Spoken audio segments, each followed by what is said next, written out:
Dhaggeeffattoota keenya akkam jirtan siniin jennee jirra. FM Finfinnee 92.3 waamarri keenya jalqabee jira. Waamara keenyarraa kan oduu isinitti munsi wajjiniin turtii godhan Haayiluu Barraatiin oduu gaggabaabaadhaan ni gala. Manni maree bakka bu'oota uummataa jaaffaan bara hojii waggaa sadaffaa walga'ii idileen saglaffaa har'a taa'uun muudamtoota adda addaa ni raggaasisa jedhamee eegama. Manni maree kun walga'ii idilee saglaffaa har'a taa'uun duraan dursaa qaboo yaa'ii walga'ii idilee 8ffaa raggaasisuun walga'ii isaa idilee saglaffaa ni jalqaba. Yaa'iin kun guyyaa har'a muddee 9/2016 muudama kaadhimamaa boordii filannoo biyyaalessaa kan raggaasisu yogguu ta'u muudama hojii raawwachiisaa olaanaa koorporeeshinii biroodkaastingii Itoophiyaatii fi hojii raawwachiisaa olaanaa dhaabbata pireesii Itoophiyaa akka raggaasisu odeeffannoon mana maree kanarraa argame ni mul'isa. Riiformiin caasatii fi dhaabbattummaa waldaalee hojii gamtaa bu'a qabeessa akka ta'uu fi manni maree bakka bu'oota uummataa kan deeggaru ta'uu itti aantuun hafayyaa'ii mana maree bakka bu'oota uummataa adde Loomii Badoo beeksisanii hooggantoonni mana maree bakka bu'oota uummataatii fi hooggantoonni itti waamamtoota mana maree kanaa misooma waldaalee hojii gamtaatii fi riiformii guddinaa taasifamaa jiru irratti hubannoo akka qabaatan kan kaayyeffate waltajjii marii Adaamaatti gaggeeffameeyyu. Riiformii dinagdee biyya keessatti dameen kun gahee olaanaa akka taphatuu fi riiformiin misoomatii fi guddina waldaalee hojii gamtaa barbaachisaa ta'uun hubatamee jira. Itti aantuun hafayyaa'ii mana maree bakka bu'oota uummataa adde Loomii Badoo waltajjii kanarratti akka ibsanitti waldaaleen hojii gamtaa humna maallaqaatii fi beekumsa isaanii walitti qabuun misooma saffisiisuu keessatti gahee olaanaa qabaachuu dubbatan. Waldaaleen kunneen oomisha qonnaa guddisuudhaa fi gabaa oomishaaleetii fi tajaajila tasgabbeessuun aadaa qusannaa gabbisuu fi investimentii keessatti hirmaachisuun qabeenya dhiyeessuu fi raabsuun hojii fooyya'an hojjetaa jiraachuu eeraniiru. Waldaaleen hojii gamtaa bu'a qabeessa akka ta'anii fi gufuulee akka gurmaa'insa hojimaata ammayyaa dhabuu fi hooggansa gahumsa dhabuun dabalatee hojiiwwan biroo irratti hordoffii fi to'annoon cimuu akka qabu dubbatamee jira. Riiformiin jalqabame kun waldaaleen hojii gamtaa dandeettii kaapitaala isaanii cimsuu qooda teekinooloojiitii fi dhiyeessii isaanii guddisuun gahee dorgommii gabaa biyya keessattii fi alaa keessatti qaban guddisuun hirmaannaa investimentii isaanii cimsuun kan dandeessu ta'utu dubbatame. Riiformii dhaabbattummaa gurmaa'insa hojimaataatii fi bu'uuraalee seeraa damee kanaan bu'aa qabeessa akka ta'uu fi miseensonnii fi hooggantoonni mana maree kanaa deeggarsa isaanii cimsuun barbaachisaa akka ta'es kallattiin kaa'amee jira. Koomishinii waldaa hojii gamtaa Itoophiyaa Dr. Getaachoo Mallas akka dubbatanitti dameen kun riiformii dinagdee biyya keessaa deeggaruu akka danda'uu fi gabaa biyya keessattii fi alaa keessatti waldaa hojii gamtaa dorgomaatii fi dhiibbaa uumuu danda'uun barbaachisaa ta'uu dubbataniiru. Biyyattii keessaa waldaaleen hojii gamtaatii fi yuuniyeeniiwwan kuma 106 kaapitaala birrii biiliyoona 59 fi miseensota miiliyoona 27 qaban akka jiran eeruun baay'inaan galteewwan oomishaa guddisuu dhiyeessuu fi magaalattii hojii gabaa tasgabbeessuu tooftaa irratti kan hundaa'edha jedhameera. Waldaaleen kunneen hanqina dhiyeessii maallaqaa akkasumas hanqina teekinooloojii beekumsaa fi ogummaa akka qaban eeruun riiformiin kun rakkoolee gurmaa'insaa kenniinsa tajaajilaatii fi qisaasama qabeenyaa dabalatee rakkoolee biroo waldaaleen kunneen qaban kan furu ta'uus eerameetii jirama. Akkasumas hooggansaa fi bulchiinsa isaanii fooyyessuun akka humna nama leenjiitii fi hojimaata gurmaa'insaa wal fakkaatan hoogganamuun barbaachisaa ta'uun dubbatamee jira. Boordiin filannoo biyyaalessaa Itoophiyaa paartilee siyaasaa lamaaf beekamtii kennuu beeksise. Paartileen siyaasaa boordichi beekamtii kenneef kunneenis paartii Tinsaa'ee Saba'aa Indaartaa fi paartii Sosochii Bilisummaa Uummata Walaayittaati. Boordichi aangoo dambiin seeraa kenneef bu'uura godhachuudhaan paartii siyaasaa Tinsaa'ee Saba'aa Indaartaa fi paartii seera qabeessa naannoo isaa kan ibsu waraqaa ragaa kennuu beeksisee jira. Haaluma wal fakkaatuun boordichi paartii sochii bilisummaa uummata Walaayittaatii fi paartii siyaasaa biyyaalessaa ta'uu isaa waraqaa ragaa kennuu isaa odeeffannoon boordii kanarraa argame ni mul'isa. Yakkoota magaalaa Finfinneetti raawwataman dhabamsiisuudhaaf hojiin eegalame cimee kan itti fufu ta'uun ibsameera. Qondaaltonni olaanoon poolisii federaalaatii fi poolisii Finfinnee ala nageenya magaalaa Finfinneetti irratti marii godhan. Komishinarri jeneraala komishinii poolisii federaalaa Dammallaash Gabra Mikaa'el waltajjii kan gaggeessan yogguu ta'u qondaaltonni qajeelcha ittisa yakkaa poolisii federaalaa poolisii Finfinneetii fi ajajoonni kutaawwan magaalaa Finfinnee argamaniiru. Marii kanaan opereeshiniin gaggeeffameen yakka namaa ogguruu meeshaalee waraanaa seeraan alaa daddabarsuutii fi waamicha olaanaa shakkamtoota raawwatan to'annoo jala oolchuun qorannoon gaggeeffamaa jiraachuutu eerame. Dabalataan dogdoqqeen baajaajii fi kan kana fakkaatan fayyadamuudhaan yakka jecha hanna bilbila mobaayilaatii fi kanneen biroo shakkamtoota raawwatan irratti hojiin qorannoo gaggeessuu cimee itti fufaa jira jedhame. Suuqiiwwan daldala seeran alaa manneen dhiichisaatii fi araada adda addaa samsaman tarkaanfiin fudhatamuu eeramee jira. Yakkoota akkanaa sadarkaa nageenya hawaasatiif yaaddoo hin taane irraan ga'uudhaa fi walitti fufiinsa operaashinii gaggeessuun cimee kan itti fufu ta'utu dubbatame. Bu'aan operaashinii gaggeeffamu yeroo uummataaf kan ifamu ta'uun ibsamu ragaan poolisii federaalaa irraa argames ni mul'isa. Itti fayyadama taaksii raayidiin dogdoqqeewwaniitii fi baajaajiiwwan sirna qabsiisuudhaa fi qaamolee dhimmichi ilaallatu biroo waliin hojjetamu ta'uu fi kanneen yakka keessatti hirmaatanii tarkaanfiin seeraa kan irratti fudhatamu ta'uunis dubbatamee jira. Operaashiniiwwan fuulduratti gaggeeffamaniif immoo jiraattonni bulchiinsa magaalaa Finfinnee odeeffannoo kennuun deeggarsa baratamee gochuu akka qabanis waamichi dhiyaatee jira. Riformiin investimentii kaampaanota Chaayinaa 40 ol hirmaachise magaalaa Finfinneetti taa'amaa jira. Fooramiin kuniin Komishiniin Investimentii Itoophiyaa ministeera dhimma alaatii fi koree tumsaatii fi michummaa Itiyoo Chaayinaa waliin ta'uudhaan kan qopheesse ta'utu himame. Kaampaanonni Chaayinaa 40 kutaa bulchiinsa Jaaliin Fuyaangii irraa Itoophiyaa daawwachuu dhufanii fooramii kanarratti hirmaataniiru. Kaampaanota kanneeniif carraawwanii fi filannoon investimentii akkasumas damee oomishaa qonnaatii fi albuudatti irratti ibsi kennamee jira. Tajaajila Itoophiyaatu dubbii tana gabaase. Gareen kantiibaa magaalaa Finfinnee Adaanech Abeebeetiin durfamu Chaayinaa magaalaa Shaangaay muuxannoo hojiitiif daawwate.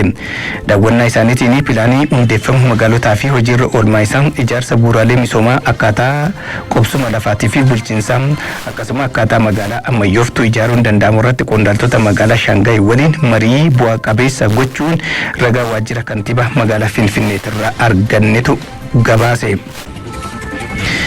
Mariin marsaa arfaffaa biyyoota sadanii Itoophiyaa, Jibuutii fi Suudaan hirmaachisee fi ijaarsa hidha guddicha Itoophiyaa laga Abbaay irratti xiyyeeffate magaalaa Finfinneetti eegalame.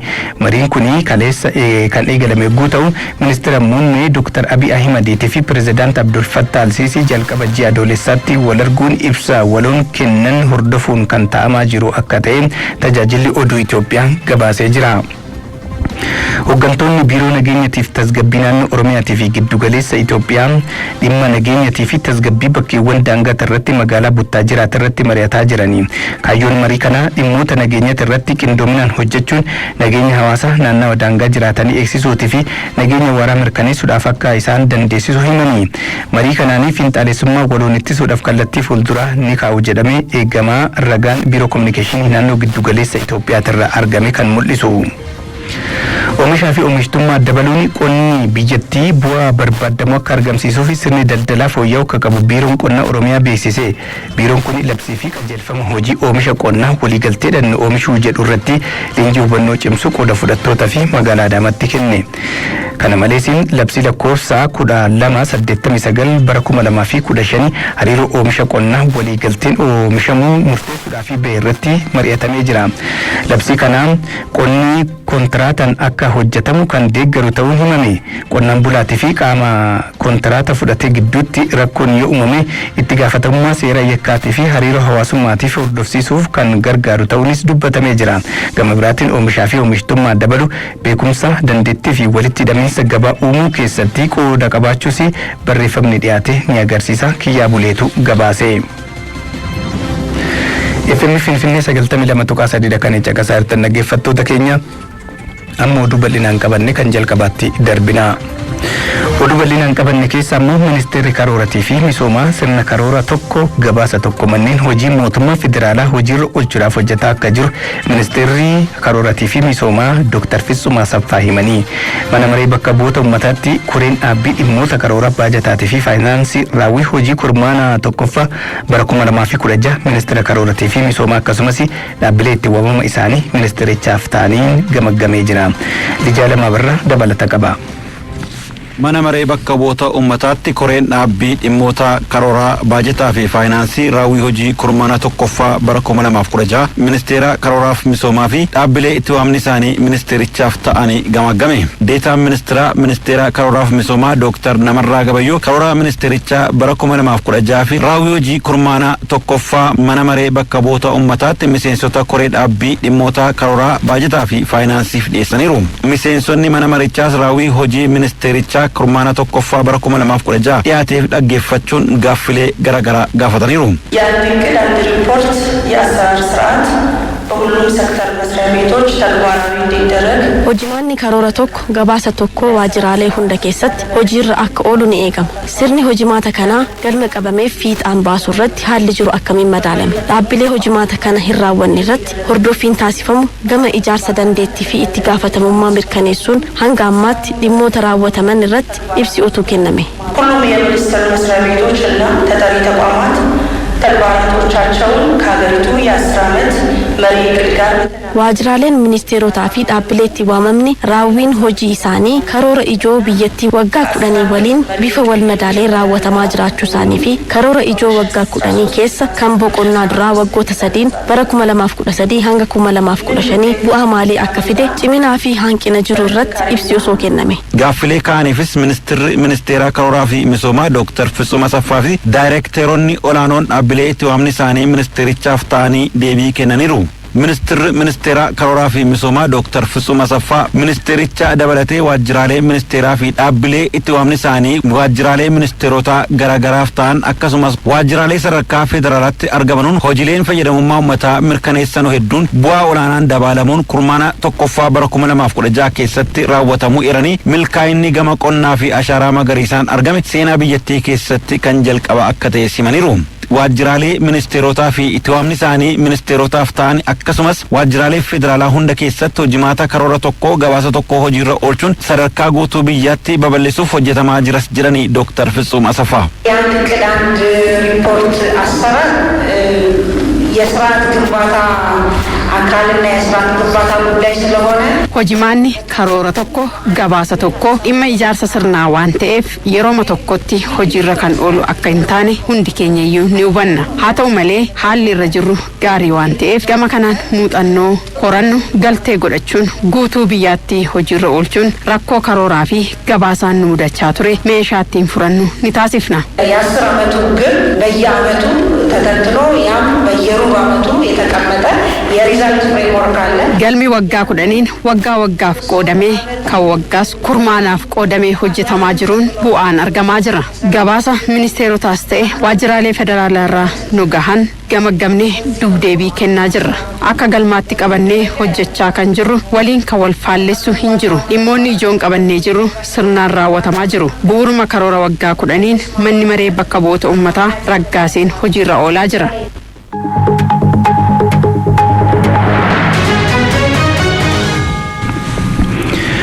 ajendaalee marii biyyaalessaatiif ta'u guutummaa biyyaa keessa walitti qabamaa jiraachuu komishiniin marii biyyaalessaa beeksise. Akkaataa milkii marii kanaa irrattis qooda fudhattoota wajjiniin marii babal'aanii hanga ammaatti godhamaa jiru milkii gaarii kan qabu ta'uusaa dubbatamee jira. Faayiseel Adam dabalata qaba. komishiniin marii biyyaalessaa erga hundeeffamee gara hojiitti galee kaasee ajendaalee marii biyyaalessaatiif ta'an guutuu naannolee fi bulchiinsota magaalota lamaanii jiraatota irraa walitti qabaa kan jiru yoo ta'u akkasumas akkaataa mariin seena qabeessi biyyaalessaa kun itti milkaa'uu danda'u irratti qooda fudhattoota garaagaraa waliin marii babal'aa geessuu irratti kan argamudha. Komishiniin marii biyyaalessaa erga hundeeffamee waggaa darbuu sababoota garaagaraatiin hanga ammaatti hojiilee garaagaraa hojjechaa turuu isaatii fi yeroo ammaa kanatti komishinichi xiyyeeffannaa isaa duraa godhatee kan socho'aa jiru hirmaattota marichaa adda baasuu akka ta'e komishinii marii biyyaalessaa Itiyoophiyaatiin ogeessa olaanaa ajendaa bocuu kan ta'an obbo Tamasgan Abdiisaa himanii jiru. Ammaan kanatti waggaa fi gara ji'a 8 ta'ee jira edda hundeeffamee komishiniin keenya kana keessatti hojii adda addaati kan inni hojjechaa jiru. Keessumaayyuu dhaataan itti adeemaa jira. Dhaata inni jalqabaa godhee kan kaawwate keessaa hirmaattota marii biyyaalessaa adda baafachuudha jechuudha. Achi keessatti kanaa waliin wal qabateeti naannoo 5 fi magaala 2 keessatti bulchiinsa magaalaa 2 keessatti hirmaattota marii biyyaalessaa adda baafatee jira jechuudha. Ammaan kanatti immoo bakka hamma yoonaatti mariin biyyaalessaa hirmaattonni marii biyyaalessaa adda baafamne isaan keessatti immoo hojii jalqabamee jira. Keessumaayyuu Oromiyaa yoo fudhanne hojiin kun ittiin adeemaa jira. Affaarillee akkasii, Somaaleellee akkasii hojiin hojjettoonni keenya ogeessitoonni keenya jechuudha bakka sanatti deemanii hojiin ammaan kana adda baafachuu jechuudha. Hojii adda baafachuu hojjetamaa jira jechuudha.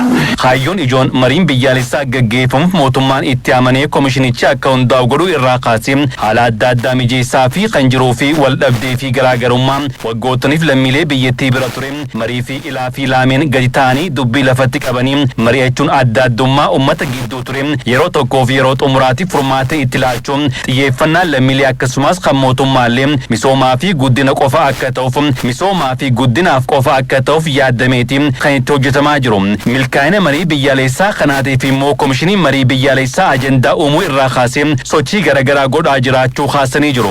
Ajandaa kan bocu komishinii garuu ajandaan kun kan dhufu immoo karaa adda addaati. Soorsiinsaa adda adda. Tokko mariidhaan jechuudha. Namoonni adda baafnu kun tokko kan adda baafamanii hirmaatanis immoo yaada ajandaa ta'e kennuuf jechuudha. Yaadni ajandaa ta'e edda kennamee booda komishiniin marii biyyaalessaa ergamatti kennamee waliin wal qabsiiseeti kuni ajandaa ta'uu mala kan jedhe lafa kaawwata jechuudha. Edda lafa kaa'amee booda ajandaa sanarratti mariin kan taasifamu jechuudha. Kanaaf gareen hirmaattota yookaan bakka bu'oota marii biyyaalessaa irratti hirmaatanii edda ajandaan adda baafamee taa'ee booda immoo ajandaa sanarratti hirmaatanii kan furmaata ta'uu danda'u lafa kaawwatu jechuudha. Ajandaan mariin biyyaalessaa kun irratti gaggeeffamu karaa garaagaraatiin hawaasarraa walitti qabamaa jiraachuudhaas ogeessi olaanaa ajandaa bocuu komishinii marii biyyaalessaa ibsanii jiru. Karaa afur ajandaanii galteen ajandaa sassaabama. Karaa inni tokko hirmaattota marii biyyaalessaatiin hirmaattota adda baasaa jirra karaa sanaati jechuudha. Inni lammaffaa qorannoo adda addaa gaggeessuudhaan jechuudha. Qorannoon kun immoo gaggeeffamu walitti bu'iinsa keenyaaf, rakkina hawaasummaa, rakkina diinagdee, rakkina siyaasaa adda addaa kanaaf sababa ta'anillee adda baafata jechuudha. Root causes of this problems kan adda baafatee booda haala akkamiin illee ta'uu danda'u wanta adda baasee kaa'uu fi akka galteetti itti fayyadamna jechuudha. Mariif illee akka galteetti fayyaduu danda'a jechuudha. Inni sadaffaa karaa adda addaa namoonni dhuunfaadhaanis ta'e gareedhaan ta'anii ajandaan marii biyyaalessaa kana ta'uu mala jedhanii nu eeranii jechuudha. Inni kun egaa karaa sadaffaadha. Inni arfaffaa kanaan dura mariin gaggeeffame yoo jiraate jechuudha. Mootummaadhaanis haa ta'u garee qaama mootummaadhaan miti mootummaadhaanis ta'e kan gaggeeffamaa turan yoo jiraatan kanaan dura sallee walitti qabnee jechuudha.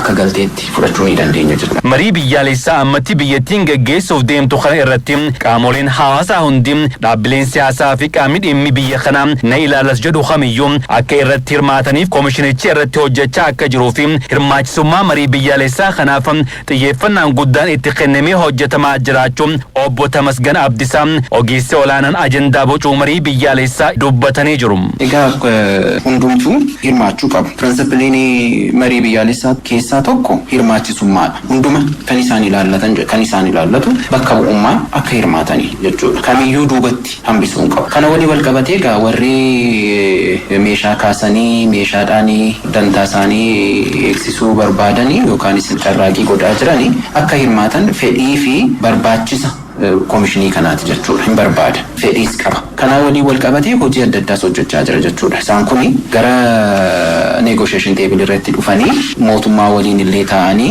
akka dubbii isaanii hiikkatanii hojii hojjetaa jirudha.